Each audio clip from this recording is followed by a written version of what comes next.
अस्सलामुअलैकुम, welcome to my S के lovely kitchen. कैसे हैं आप लोग फ्रेंड्स।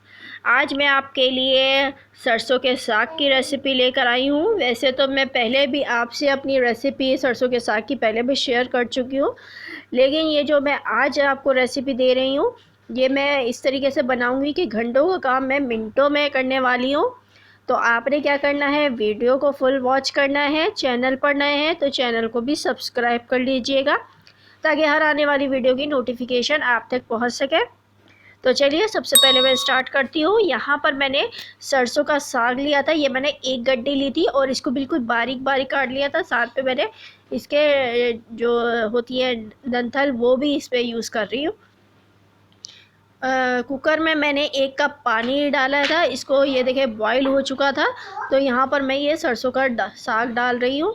ये एक गड्डी भर के हमने यहाँ पर ले लेनी है। साथ में हम इसमें पालक शामिल करूँगी। पालक मैंने आधी गड्डी लिया, एक गड्डी साग की है तो आधी गड्डी इसमें हमने पालक की डालनी है।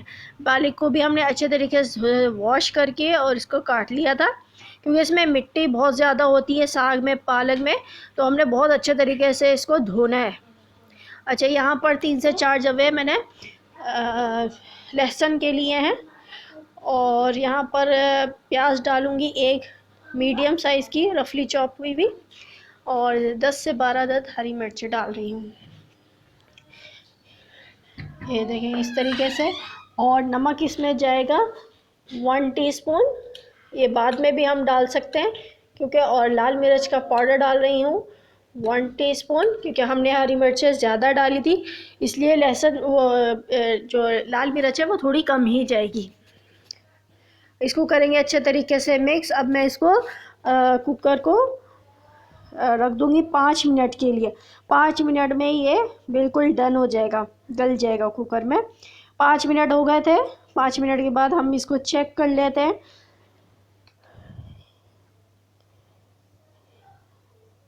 देखें जो पानी था वो भी ड्राई हो चुका है तकरीबन, और जो साग है वो भी लग रहा है कि पक चुका है बिल्कुल। इसको चेक कर लेती हूँ मैं। ये देखें आराम से जो इसकी डंडी थी वो आराम से टूट रही है। तो ये बिल्कुल जो है अच्छे तरीके से बिल्कुल पक चुका है। चाहें तो आप इसको जूसर मशीन में भी ये डाल के और पीस सकते हैं। चाहे तो इस जग में डाल के पीस लें, लेकिन मैं इसमें नहीं पीस रही हूँ। मैं इसको जो मैशर आता है पोटैटो मैशर, उसकी मदद से हम इसको पीस लेंगे। ये देखें कितना मुलायम हो चुका है। तो यहाँ पर मैं इसमें आटा शामिल करूँगी। चाहे तो आप इस पर मकई का आटा भी डाल सकते हैं, लेकिन मैं यहाँ पर जो चक्की का आटा होता है वो यूज़ कर रही हूँ। इससे भी फ्लेवर बहुत अच्छा हो जाता है। ये ऑप्शनल है आपके ऊपर कि आप चक्की का आटा डाल दें या फिर जो फाइन आटा जो भी होता है वो, इसमें गंदम का आटा वो इसमें डाल सकते हैं। इसको करूँगी अच्छे तरीके से मिक्स। और ये देखें लकड़ी का भी अगर चम्मच यूज़ करते हैं तो उससे भी ये बहुत अच्छा तरीके से जो है मुलायम हो जाएगा। ये देखें कितना ज़बरदस्त सा जो है ये बिल्कुल मुलायम हो चुका है। अच्छे तरीके से हमने इसको करना है मिक्स, ताकि जो हमने आटा डाला है उसकी जो है लम्स ना बने उसमें। ये मैं आपको दिखा रही हूँ कि ये कितना ज़्यादा मुलायम हो चुका है। अच्छा, यहाँ पर मैंने एक कढ़ाई ली है, इसमें मैंने डाला है तेल। चाहे तो आप इसमें घी भी डाल सकते हैं, देसी घी, उससे भी फ्लेवर बहुत अच्छा हो जाएगा। साबित लाल मिर्च डाली है 3 से 4 अदद। लहसुन चॉप किया हुआ डाला है 3 से 4 जवे, इनको भी बिल्कुल बारीक बारीक मैंने काट लिया था। यहाँ पर मैं अदरक कटी हुई डाल रही हूँ। अब मैं इसमें साग डालूँगी। ये साग डालने के बाद हमने ढक्कन को बंद कर देना है, ताकि इसका जो खुशबू है ना वो इसमें ही रहे। साग की जो हमने इसमें ये तड़का है ये, तो इससे जो होता है आप ढक्कन बंद कर देंगे ना तो खुशबू इसमें ही रहेगी और ये बहुत ज़्यादा मज़ेदार हो जाएगा और ज़्यादा।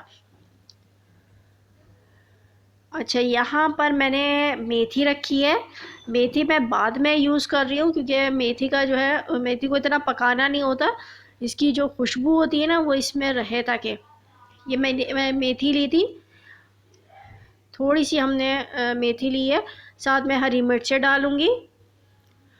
और ये देखें, थोड़ा सा ही हम इसको पकाएंगे,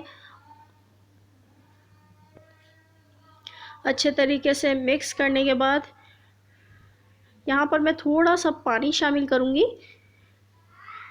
3 से 4 चम्मच हमने सिर्फ पानी डाला है, ताकि ये और ज़्यादा थोड़ा सा ये पक जाए, जो मेथी है वो भी इसमें थोड़ी सी पक जाए। यहाँ पर हरा धनिया डालूँगी। क्या ज़बरदस्त ही खुशबू आ रही है, ये बहुत ज़्यादा मज़ेदार सा जो है साग रेडी हो चुका है। आई होप कि आपको मेरी ये रेसिपी बहुत ज़्यादा अच्छी लगी होगी। आपने ज़रूर इसको ट्राई करना है और फीडबैक भी देना है कि आपको मेरी ये रेसिपी कैसी लगी है। और यहाँ पर मैं थोड़ा सा इसमें डालूँगी मक्खन। ये देखें कितना ज़्यादा मुलायम हो चुका है। इसको आप मकई की रोटी बनाएं, उसके साथ खाएं, बहुत ज़्यादा मज़े का लगेगा। यहाँ पर मक्खन डाला है मैंने, और ये देखें इससे तो और ज़्यादा मज़ेदार हो जाता है।